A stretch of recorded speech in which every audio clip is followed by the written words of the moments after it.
우리가 좀 유의깊게 봐야 될 게 석유 가격 같은 것들도 분명히 영향을 받았을 거예요. 국제 경제 자체가 지금 상황이 딱 좋은 것도 아니고, 아시다시피 미국이 관세 전쟁을 벌이고 있죠. 이런 석유 가격에도 중동 지역에서의 긴장이 영향을 줄 수도 있고, 미국의 또 추가적인 공습이 있을 수 있고, 또 후티 반군이 거기에 또 대응해서 또 홍해 선박들을 또 공격할 수도 있고, 그렇기 때문에 지금 휴전 합의는 어쩌면 일시적일 수도 있다라고 판단이 됩니다.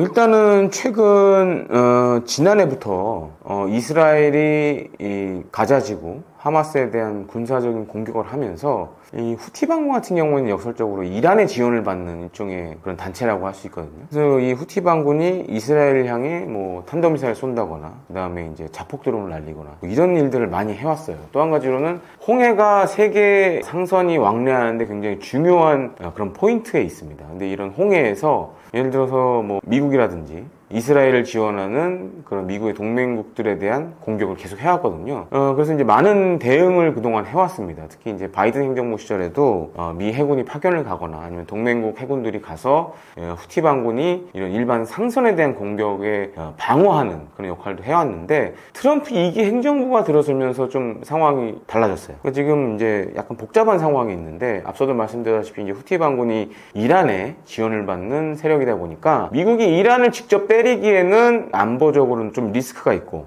잘못하면 대규모 전쟁이 될 수 있고, 그러다 보니까 오히려 후티 반군에 대한 공격을 하면서 이란을 압박하고 있어요 지금. 그래서 그런 측면에서 지금 심심치 않게 미국이 군사작전을 벌이고 있고, 또 한 가지는 이제 대규모 공습도 진행하고 있는데, 일례로 이제 24년 1월부터 미국과 영국이 직접 예멘 본토를 대대적으로 이제 공습을 하기 시작합니다. 그래서 홍해 무역로의 안전을 보장하기 위해 다국적 해군이 참여 중인 번영의 수호자 작전에 자꾸 이제 후티 쪽에서 대함 탄도미사일을 쏘거나 아니면 자폭 드론을 날려서 해방을 하니까 결국에는 미국과 영국이 지난해 대규모 공습을 진행을 했어요. 근데 이러한 추세는 트럼프 2기 행정부 들어서 더 강화되는데, 최근에는 이 B2 폭격기를 이용해서 그 세계 최대의 그 벙커버스터로 불리는 폭탄이 하나 있거든요. GBU-57이라고. 이런 것들도 지금 대규모로 후티 반군 공습에 사용을 하고 있습니다. 그러니까 이렇게 공습을 받다 보니까 후티 반군 쪽도 여러 가지 체제 유지에 좀 어려움을 겪고, 결국에는 그래서 이런 휴전 합의에 이르게 된 게 아닌가 이렇게 보여집니다.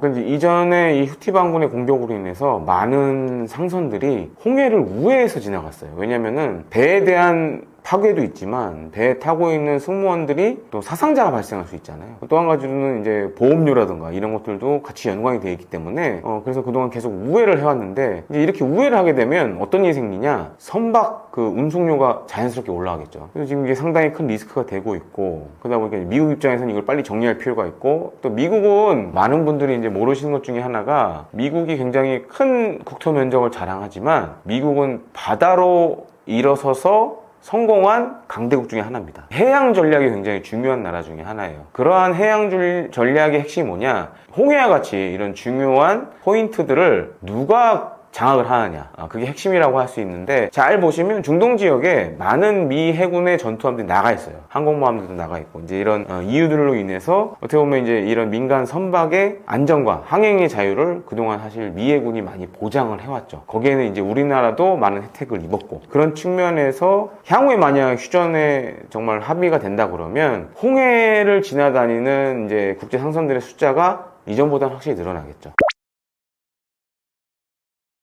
후티 반군이 좀 이해가 안 되는 게, 사실 지금 굉장히 하마스라든가 이런 팔레스타인을 후티 반군이 또 지원을 하고 있어요. 갑자기 무슨 같은 일종의 일족이라고도 생각을 하고 있고, 하마스도 사실 보면 이란이 지원하는 부분이 굉장히 많습니다. 무기라든가 자금이라든가 이런 것들 지원을 많이 하고 있고, 그러니까 어떻게 보면 동질감을 가지고 지금 계속 이스라엘에 대한 공격을 하고 있는데, 근데 이스라엘도 저렇게 후티 반군이 공격한다고 해서 그냥 넘어가는 나라는 아닙니다. 그래서 최근 녹화하기 며칠 전에도 대규모 공습을 또 진행했고, 심지어 이 후티 반군이 장악한 민간 공항까지도 외과 수술과 같은 정밀 폭격을 감행을 했습니다. 그러니까 그 정도로 이스라엘도 이거에 대해서 민감하게 반응을 하고 있는데, 미국과 휴전을 한다 그래도 후티 반군이 계속적으로 이스라엘에 대한 공격을 한다라면 후티 반군과 이스라엘에 대한 양측의 그런 공격은 향후에도 계속 이어질 걸로 이렇게 판단이 됩니다.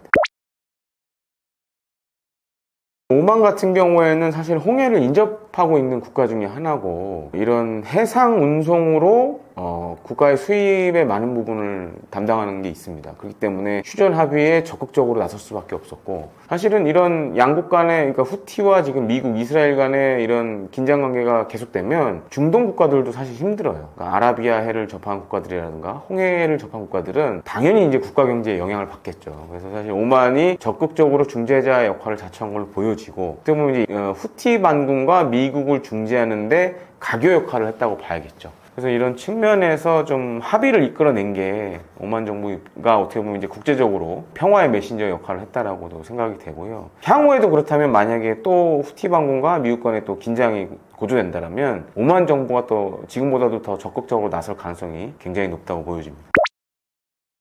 일단 긍정적인 측면은 국제 해상 물류 체계가 이제는 정상적으로 작동을 할 수 있게 됐다. 그러니까 가장 중요하고, 다만 지금 중동 지역 전체의 긴장 완화는 좀 어려울 것 같아요. 왜냐하면 후티 반군이 이스라엘에 대한 공격은 계속 하겠다고 지금 얘기를 하고 있고, 또 지금 이제 이 중동의 일종의 절반을 거의 차지하고 있는 이란 같은 경우에도 후티 반군을 계속적으로 지원을 해줄 것 같아요. 그래서 지금보다는 긴장의 수위가 좀 낮아지긴 하지만 아주 계속적으로 크고 작은 분쟁은 이어질 걸로 보여지고, 다만 우리가 좀 유의하게 봐야 될 게, 과거 같았으면 지금 이제 예를 들어서 우리가 석유 가격 같은 것들도 분명히 영향을 받았을 거예요. 하지만 국제 경제 자체가 상황이 딱 좋은 것도 아니고, 또 한 가지는 이제 아시다시피 미국이 관세 전쟁을 벌이고 있죠. 다행히 지금 이 석유값은 오르지 않는 게 천만다행으로 여겨지는데, 어쩌면 향후에는 이런 석유 가격에도 중동 지역에서의 긴장이 영향을 줄 수도 있고, 그렇게 되면 이제 우리 삶에도 당장 이제 미치겠죠. 예를 들어서 이제 휘발유 가격이라든가 경유 가격 같은 게 오르게 되면 우리가 이제 먹고 사는 문제에도 영향을 줄 수 있기 때문에, 그런 이유로 인해서 중동 정세에 관해서 좀 많은 관심을 갖고 지켜봐야 되는 거 아니냐, 좀 이렇게 생각이 듭니다.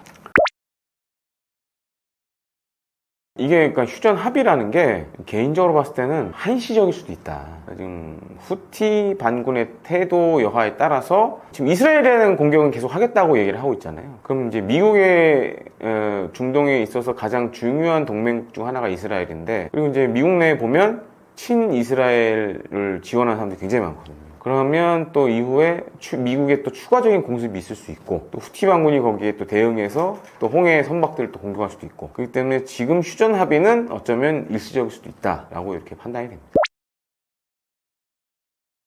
올해가 굉장히 그 세계사적인 측면에서 봤을 때 중요한 해예요. 그러니까 제2차 세계대전 종전 80주년이고, 러시아의 정승렬도 사실 2차 세계대전에서 승리했다라는 그런 의미가 담겨 있어요. 특이하게도 러시아는 이 전승절 행사를 거의 매년 합니다. 군사 퍼레이드도 매년 하고. 근데 이제 그렇게 보니까 시진핑 지금 국가주석도 모스크바에 도착을 해서 푸틴 대통령과 만난 걸로 이렇게 알려져 있습니다. 근데 지금 이제 미국과 동맹들이 있고 중국과 러시아로 이렇게 좀 세계가 양분화돼 있죠. 그러다 보니까는 중러가 사실 밀착할 수밖에 없는 상황이에요. 그리고 이제 트럼프 2기 행정부는 중국에 관련돼서 지금 관세 정책도 벌이고 있고, 기본적으로 2기 행정부의 중요 인사들은 반중국적인 성향을 갖고 있어요. 푸틴 러시아 대통령도 상황이 비슷하죠. 지금 우크라이나 전쟁은 생각한 만큼 안 풀리고 있고, 또 한 가지로는 지금 트럼프 2기 행정부가 중재자 역할을 자처하고 있지만 푸틴 러시아 대통령이 잘 안 따라주고 있죠. 그러다 보니까 푸틴 러시아 대통령과 시진핑 국가주석은 어쩌면 동병상련의 심정으로 지금 같은 선상에 서 있다. 그러다 보니까 오히려 반 트럼프 메시지를 더 강조하게 되는 거 아니냐, 좀 이렇게 판단이 됩니다.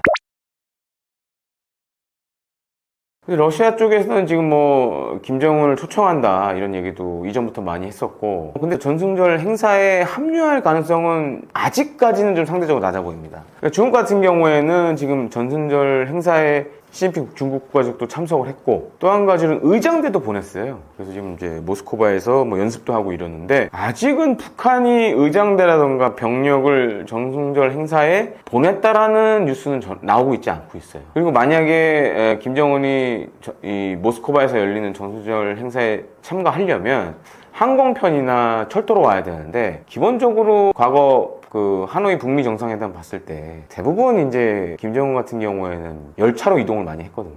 그리고 이제 북한에서 모스크바까지 갈 수 있는 열차 뭐 노선도 사실 다 없는 건 아니고, 그러면 이제 사실 이전에 출발했어야 되는데 아직까지도 그런 움직임이 안 보인다는 거는 아마 이번 전승절 행사에 참가할 가능성이 좀 적지 않나, 좀 이렇게 보여지고, 특히 이제 북한 같은 경우에는 지금 이제 모스크바에서 열리는 전승절 행사에 지금 우크라이나가 드론 공격을 할 수 있다, 뭐 이런 얘기들도 나오고 있거든요. 심지어 이제 모스크바 인근에서 러시아군에 의해서 유혹되는 우크라이나 드론도 지금 발견이 되고 있어요. 경호라는 목적으로 봤을 때는 굉장히 불안한 요소가 많은 거죠. 그래서 상대적으로 좀 참가하기 어렵지 않을까, 이렇게 좀 보여지고 있습니다. 오히려 이제 트럼프 2기 행정부 같은 경우에는 좀 그런 야심이 있어요. 북한과 러시아를 중국에서 띄어내려는 좀 야심이 있어요. 그래서 사실 우크라이나전도 빨리 종전을 시키려고 하는 이유가, 그 우크라이나에 지금 이제 미국이 쏟고 있는 예를 들어서 군사 지원이라든가 무기 지원 이런 것들을 이제 그만하겠다. 그리고 이거를 중국에 대항하는 데 사용하겠다라는 목적을 갖고 있거든요. 근데 다만 이제 과연 북한과 러시아가 미국이 원하는 방향으로 나갈 것이냐, 이건 좀 다르거든요. 그래서 뭐 트럼프 전 대통령의 대외 정책에 만약에 북중러가 이렇게 3국이 단합을 한다면 뭐 향후에 큰 영향을 줄 수가 있죠. 물론 이제 북한이 김정은이 전승절 외교 무대에 등장할지 안 할지 여부는 좀 지켜봐야겠지만, 일단 북한은 이 러시아 우크라이나 전쟁을 통해서 지금 많은 병력을 파병하고 있고, 심지어 북한이 이제 서울과 수도권을 위협하는 장사정포 170mm 자주포라든가 240mm 방사포 이런 것들도 지금 대규모 양을 러시아로 보내고 있어요. 그렇게 함으로써 막대한 외화 수입원을 거두고 있거든요. 그러니까 일단 지금 이제 이 러우 전쟁에 북한이 들어가기 전까지만 하더라도 북한이 외화 벌이에 굉장히 어려움을 많이 겪었습니다. 미국의 각종 이제 대북 제재로 인해서 어려움을 겪었는데, 러시아 우크라이나 전쟁에 뛰어들면서 그런 외화벌이 수단들이 다시 다 생겨났어요. 그런 측면에 봤을 때는 당분간은 북한과 러시아의 외교 관계는 굉장히 좋은 시기가 지속될 것 같고, 또 한 가지로는 지금 이제 우크라이나 전쟁에 투입된 북한군 병력들도 과거와 달리 최근에는 막 러시아군과 같이 훈련하는 영상들도 많이 보여주고 있어요. 이런 것들은 당분간 북러 간의 군사 관계가 최상의 상태를 유지할 걸로 이렇게 좀 판단이 되고 있습니다. 그게 언제일지는 모르겠지만 당분간은 아마 북러 관계가, 특히 이제 러시아가 필요로 하는, 북한에 대한 필요로 하는 부분이 많기 때문에 당분간은 좋은 관계를 유지할 것 같아요. 저는 길게 봤을 때 한 10년 정도는 좋은 관계를 유지할 수 있다고 보는데, 지금 러시아 입장에서는 이제 과거로 돌아가기 힘들어요. 그리고 또 한 가지가, 지금 미국이 해놓은 각종 대러 제재들이 있기 때문에, 예를 들어서 러시아와 관계를 회복하고 싶어도 그런 대러 제재, 미국이 걸어놓은 대러 제재가 없어지지 않는 이상에는 과거로 돌아가기 매우 힘듭니다. 그래서 일단은 미러 관계가 회복이 돼야지 러시아도 뭘 할 수가 있어요. 그게 안 되는 상황에서는 글쎄요, 러시아 우크라이나 전쟁 이전으로 돌아가기는 좀 어렵지 않나, 좀 이렇게 생각이 됩니다. 북한 사람들 인식에서는 중국은 굉장히 약간 적대적으로 보는 경향이 강해요. 그러니까 우리나라 사람들 약간 오판하는 게 뭐냐면, 북중이 막 혈맹이고 막 한미동맹처럼 생각하지만, 실제로 이제 북한 사람들이나 중국 사람들 만나보면 그런 관계 아니다라고 이제 많이 얘기를 하거든요. 어떻게 보면 이제 우리나라 사람들이 좀 잘못 생각하고 있는 부분도 있어요, 그거는. 그리고 이제 북중 관계 같은 경우에는 서로 물리는 관계가 더 많기 때문에, 그리고 이제 북중러라는 삼각 일종의 외교가 생기죠. 그러니까 예를 들어서 북한 입장에서 중국이 마음에 안 들어, 그러면 러시아 편에 붙을 수도 있고, 과거 이제 냉전 시절에 보면 북한이 그런 짓을 많이 해왔어요. 그러니까 중국에도 붙었다가 소련에도 붙었다 하면서 자기네들의 필요한 이익은 다 이게 가져가는 그런 형식을 많이 해왔는데, 지금 이제 북한과 러시아 관계가 좋아졌다는 거는 향후에 또 북한이 중국과 러시아 사이에서 자기들이 원하는 바를 얼마든지 가져갈 수 있다, 또 그런 기회가 생겼다라고 생각하시는 게 맞을 것 같습니다. 사실 그 북러 관계가 이렇게 밀착되는 거는 우리 입장에서 봤을 때는 상당히 껄끄럽죠. 그리고 우려가 되는 것 중에 하나가 뭐냐면, 지금 북한이 러시아에 많은 병력이나 무기들을 보내고 있는데, 물론 이제 그게 외화벌이 수단도 되지만, 거기에 더해서 북한이 필요로 하는 에너지라든가 식량, 그리고 이제 고도의 무기 개발 기술을 지금 러시아가 전수를 해주고 있거든요. 그러면 이렇게 만들어진 무기들 같은 경우에는 우리에게 위협이 되겠죠. 그리고 북한 입장에서는 굳이 대한민국하고 얘기할 필요가 없겠네 라고 생각을 할 수도 있고, 이런 것들이 아마 향후의 동북아 정세에 큰 영향을 줄 것 같습니다. 그리고 이제 북한 같은 경우에는 어떻게 보면은 국제 외교에서 좀 자신감을 가질 수 있는 포인트가 되기도 하고요. 특히 이제 중국이 사실 북한 경제에서 차지하는 비율이 그동안 굉장히 높았는데, 북러 관계가 좋아지면서 이제는 그런 부분들이 많이 해소가 되고 있어요. 왜냐면 이제 북한이 과거 같은 경우에는 중국으로부터 에너지라든가 식량 수입을 많이 해왔고, 근데 지금은 러시아가 그걸 대신해주고 있고, 그런 측면에서 북한이 중국에 대한 의존도가 상대적으로 떨어지고 있는 거죠. 북한은 어떻게 보면 점점 더 중국하고 멀어지고 있는 거고, 그런 측면에서 향후에 북한이 뭔가 군사적 도발이나 이런 걸 수행할 수 있는 자신감이 점점 커지고 있다라고 보고 있습니다. 북한도 알아요. 그러니까 북한의 지금 경제난을 해결할 수 있는 건 미국밖에 없다. 각종 경제 제재들을 이제 풀어줘야 북한이 정상적으로 돌아가는데, 근데 북한이 그게 사실은 핵 보유를 하면, 핵과 이제 미사일을 보유하면서 생긴 문제 중에 하나거든요. 근데 북한은 이제 그건 포기하고 싶지 않고, 반면에 이제 미국은 어떻게든 이걸 포기시키려고 하는 게 아직도 강하고, 그다음에 이제 뭐 우리가 잘 알다시피 과거 하노이 북미 정상회담이 노딜로 그렇게 끝났잖아요. 이게 계속 그런 상황으로 어쩌면 갈 수밖에 없는 거죠. 다만 이제 북한 입장에서는 러시아라는 돌파구가 생겼기 때문에 그런 측면에서 당분간은 러시아와 우호적인 관계를 계속 이제 가질 걸로 이렇게 생각이 되는 상황입니다.